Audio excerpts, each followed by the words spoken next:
Now these are the nations that the Lord left, to test Israel by them, that is, all in Israel who had not experienced all the wars in Canaan.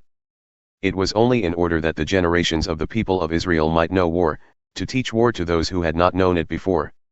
These are the nations, the 5 lords of the Philistines and all the Canaanites and the Sidonians and the Hivites who lived on Mount Lebanon, from Mount Baal-hermon as far as Lebo-hamath. They were for the testing of Israel, to know whether Israel would obey the commandments of the Lord, which he commanded their fathers by the hand of Moses. So the people of Israel lived among the Canaanites, the Hittites, the Amorites, the Perizzites, the Hivites, and the Jebusites. And their daughters they took to themselves for wives, and their own daughters they gave to their sons, and they served their gods. Othniel. And the people of Israel did what was evil in the sight of the Lord. They forgot the Lord their God and served the Baals and the Ashtaroth. Therefore the anger of the Lord was kindled against Israel, and he sold them into the hand of Cushan-Rishathaim king of Mesopotamia. And the people of Israel served Cushan-Rishathaim 8 years. But when the people of Israel cried out to the Lord raised up a deliverer for the people of Israel, who saved them, Othniel the son of Kenaz, Caleb's younger brother. The Spirit of the Lord was upon him, and he judged Israel. He went out to war, and the Lord gave Cushan-Rishathaim king of Mesopotamia into his hand. And his hand prevailed over Cushan-Rishathaim. So the land had rest 40 years. Then Othniel the son of Kenaz died. Ehud.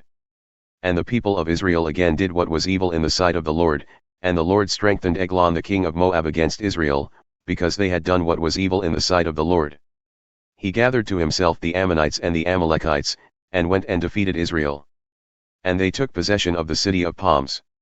And the people of Israel served Eglon the king of Moab 18 years.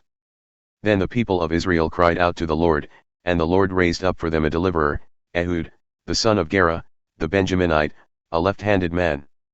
The people of Israel sent tribute by him to Eglon the king of Moab. And Ehud made for himself a sword with 2 edges, a cubit in length, and he bound it on his right thigh under his clothes. And he presented the tribute to Eglon king of Moab.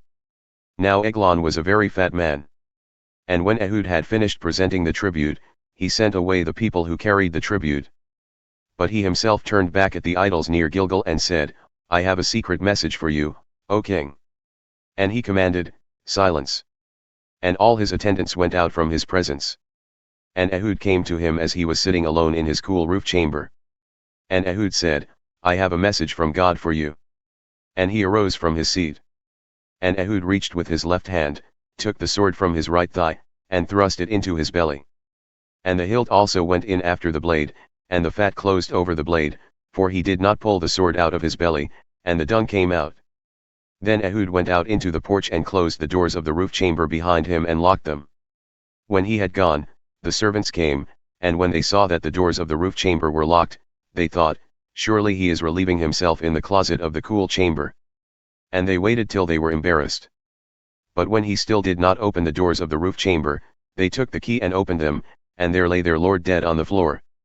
Ehud escaped while they delayed, and he passed beyond the idols and escaped to Sirah. When he arrived, he sounded the trumpet in the hill country of Ephraim. Then the people of Israel went down with him from the hill country, and he was their leader. And he said to them, Follow after me, for the Lord has given your enemies the Moabites into your hand. So they went down after him and seized the fords of the Jordan against the Moabites and did not allow anyone to pass over. And they killed at that time about 10,000 of the Moabites, all strong, able-bodied men, not a man escaped. So Moab was subdued that day under the hand of Israel. And the land had rest for 80 years. Shamgar. After him was Shamgar the son of Anath, who killed 600 of the Philistines with an ox goad, and he also saved Israel.